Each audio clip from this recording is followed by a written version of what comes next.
Cette gravure représente la comtesse du Barry, maîtresse du roi Louis XV. Réalisée en 1771 par Gauthier d'Agoty, elle est conservée au château de Versailles. Au bord du cadre de profil, un garçon à la peau noire. Pourquoi apparaît-il sur un portrait de la femme la plus puissante de France? Nous avons analysé des centaines d'archives sur Internet pour retracer sa vie. Notre investigation montre comment cet enfant, né au bout du monde, a été vendu comme esclave, pour finir en toute illégalité à la cour de Versailles.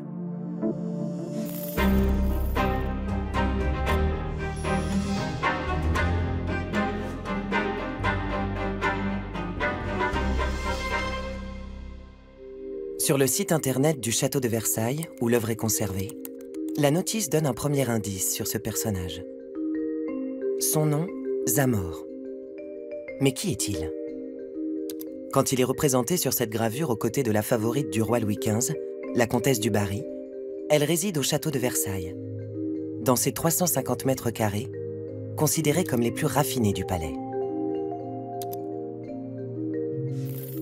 Zamore habite-t-il lui aussi à la cour?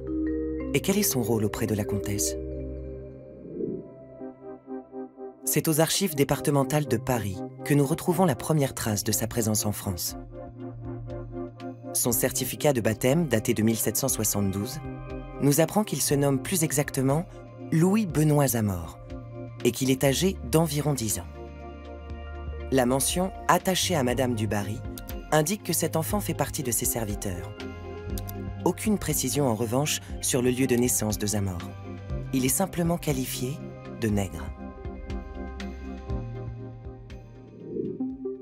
Sur le site de l'Académie française, le dictionnaire de l'année 1762 précise que le mot « nègre » est utilisé pour qualifier les esclaves.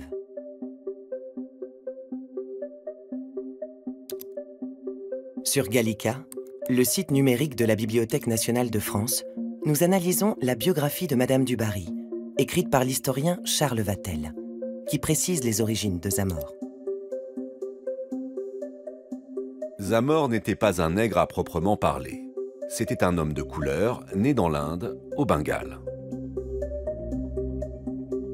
Il avait été enlevé à 4 ans à sa famille. Cette phrase laisse entendre que Zamore a été un enfant esclave. Au XVIIIe siècle, la France pratique le commerce triangulaire depuis une centaine d'années. Elle trouve l'essentiel de ses esclaves en Afrique, mais une partie provient de l'océan Indien. Dans quel contexte Zamore, âgé de seulement 4 ans, est-il devenu esclave? Et à quel prix a-t-il été vendu? Pour le déterminer, nous nous appuyons sur ce document trouvé aux Archives nationales. L'inventaire de succession d'un planteur de Saint-Domingue. Il précise la valeur de ces 138 esclaves. Les hommes jeunes et vaillants sont les plus chers. Comme Jean-Baptiste, 17 ans, gardien d'animaux, à 3000 livres coloniales. Les esclaves blessés, eux, n'ont plus de valeur marchande. Jonquille, estropié d'un bras, vaut 5 livres. Apparaissent ensuite les négresses et les négrillons, qualificatifs donnés aux petits garçons noirs. Les enfants sont également achetés, mais se négocient moins cher que les adultes, comme Simon, 4 ans, le même âge que Zamore quand celui-ci est vendu. Son prix, 800 livres. Ces esclaves partent travailler dans des exploitations agricoles ou comme domestiques dans les colonies. Ce n'est pas le cas de Zamore. Nous savons, grâce à son certificat de baptême, qu'il est envoyé en France, à Versailles. Sur le territoire français, l'esclavage est pourtant théoriquement interdit. Le magistrat Jean Baudin exprime ce principe dans un ouvrage du XVIe siècle. L'esclave est libre sitôt qu'il a mis le pied en France. Comment expliquer la présence de Zamore à la cour de Versailles alors que l'esclavage est illégal en France? Pour le savoir, nous poursuivons notre investigation dans les principaux ports négriers. Ils sont une douzaine à se disputer le commerce des esclaves. Nantes est le plus important. C'est donc dans cette ville que nous avons cherché des traces de la présence d'esclaves. Sur le site du musée d'histoire de Nantes, des peintures de 1753 attirent notre attention. Les Derbrook, un couple de puissants armateurs, se font représenter avec des domestiques noirs. Le statut du garçon, auprès de M. Derbrook, ne fait aucun doute. Il porte un collier de servitude, des créoles et l'uniforme imposé aux esclaves. À Nantes toujours, aux archives de Loire-Atlantique, nous découvrons un document qui atteste que le commerce d'esclaves n'était pas limité aux colonies. Les petites annonces de la ville de janvier 1761 proposent des effets à vendre. Des objets de décoration et un nègre, un Indien âgé de 18 à 19 ans, servant proprement à table. Son prix, 1500 livres. Même si c'est illégal, des êtres humains se vendent donc sur le sol de France. Mais nous avons découvert qu'ils s'offraient aussi. Zamore serait-il un cadeau de Louis XV à sa favorite? Cette lettre écrite par le gouverneur français du Sénégal montre qu'offrir des enfants noirs se pratique dans la haute société. Il dresse ici la liste des présents qu'il ramène du Sénégal vers la France. Une perruche pour la reine, un cheval pour le maréchal de Castres, une petite captive pour Monsieur de Beauvau. En d'autres termes, une jeune esclave. L'attrait de l'aristocratie pour les enfants noirs est-il réservé à la France? La requête Portrait du XVIIIe siècle avec esclaves noirs fait apparaître 150 tableaux. Nous découvrons la présence de jeunes esclaves dans de nombreuses cours européennes. Les souverains se font peindre avec leurs serviteurs noirs pour afficher leur puissance et faire ressortir la blancheur de leur peau. Comme ici, Charlotte d'Angleterre. Gauthier d'Agoty met en scène la comtesse du Barry de la même façon, avec un serviteur représenté à ses pieds et qui lui est totalement dévoué. Zamore est donc un faire-valoir et se doit d'être vêtu luxueusement.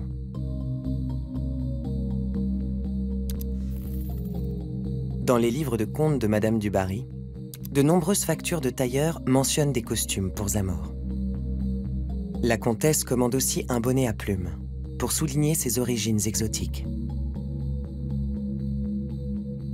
Sur notre gravure, il est d'ailleurs représenté avec un turban et des boucles d'oreilles.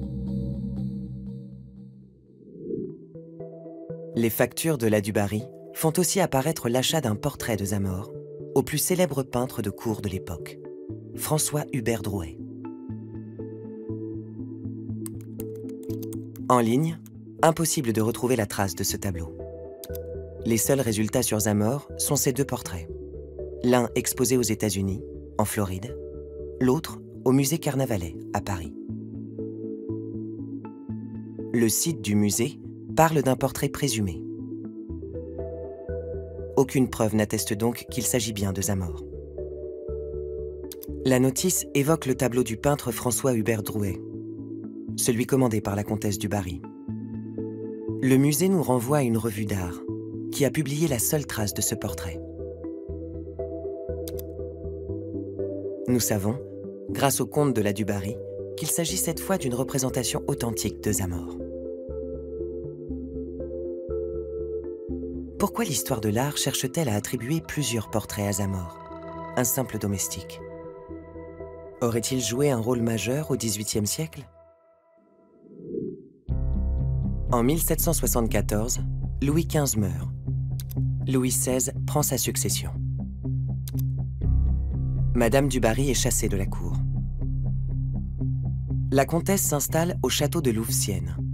Grâce à l'inventaire du château, nous découvrons que Zamore la suit. Ils y vivent jusqu'en 1793. C'est la période de la terreur. Des milliers de suspects contre-révolutionnaires sont exécutés en public.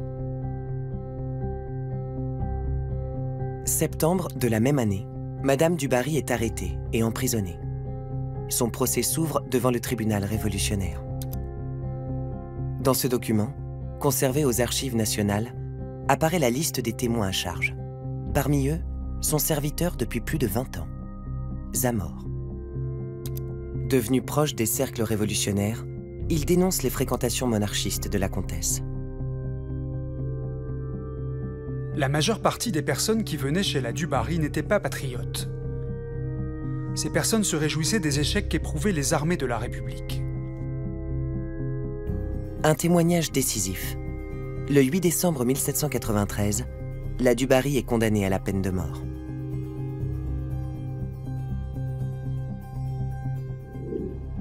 Ces archives de la police attestent que Zamore est à son tour arrêté car présenté comme agent de la du Barry et considéré comme très suspect. Il est incarcéré à Paris. Nous avons retrouvé ses lettres de soutien écrites par les amis révolutionnaires de Zamore pour lui éviter la guillotine. Cet être, arraché des bras de sa famille à l'âge de 4 ans, est mené en Europe pour servir de joujou à la ville maîtresse d'un crapuleux tyran. Notre vertueux frère Zamore, cet apôtre de la liberté, ce digne élève de l'immortel Jean-Jacques Rousseau. 6 semaines plus tard, Zamore est libéré. Le dernier document sur Zamore est l'inventaire de son décès. L'ancien esclave est mort à l'âge de 58 ans, sans descendance et pauvre, bien loin de sa vie avec la comtesse et des fastes de la cour de Versailles.